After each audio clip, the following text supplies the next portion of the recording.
এই হচ্ছে নদীর পার।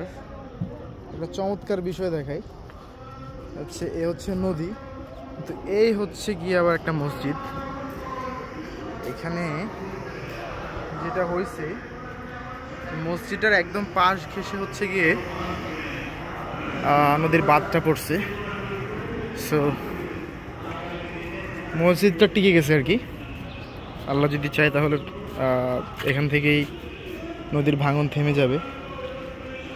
মসজিদের মধ্যে মনে হচ্ছে নদী ভাঙা থামা নিয়ে বোধহয় দোয়া হচ্ছে। এই দিকের দৃশ্যটা খুবই সুন্দর, অনেকগুলো নারকেল গাছ, মহিষ আছে, এই যে অনেকগুলো মহিষ। দেখি ওই পাশে যাওয়া যায় কিনা।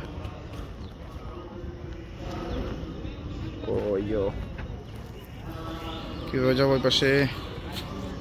এদিক দিয়ে যাবো। এই যে এতক্ষণ ছিলাম ওই পাশে, এই যে মসজিদটা, এখন চলে আসলাম এই পাশে। দেখি নারকেল বাগানে যাওয়া যায় কিনা। এই নারকেল বাগানে ঢোকা যাবে? যাবে না?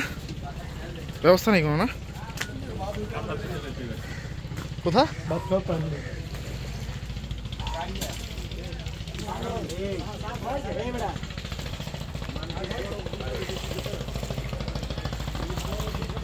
ও গড, যাওয়া পসিবল না, ভিজে যেতে হবে।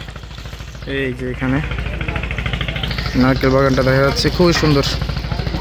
এই পাশে কিছু মহিষ আছে, চমৎকার দৃশ্য। কাছে গিয়ে উপভোগ করতে পারলে ভালো হইতো। এই যে এই পাশে নদীর পাশ ঘেঁষে মসজিদ, খুবই সুন্দর দৃশ্য। আচ্ছা, ওই পাশে হচ্ছে গিয়ে চর উঠছে বোধহয়। এই যে নদীর মাঝখানে বসত বাড়ি দেখা যাচ্ছে। এখানে ভেঙে যাওয়ার পরে আবার হচ্ছে চর উঠছে, ভূমি উঠেছে। পরবর্তীতে হয়তো অনেক মানুষ গিয়ে আবার এখানে বসতি করছে নাকি। এটা কি নদীর? আচ্ছা, না না, এটা নদী ভাঙে নাই বা কোনো চরও না নাকি, সম্ভবত এটা চর। হ্যাঁ হ্যাঁ, এটা চর একটা। যাই হোক, অনেক বেশি গরম, এখানে থাকা যাচ্ছে না। তবে এই জায়গাটা যেতে পারলে খুব ভালো হইতো, জায়গাটা খুবই সুন্দর।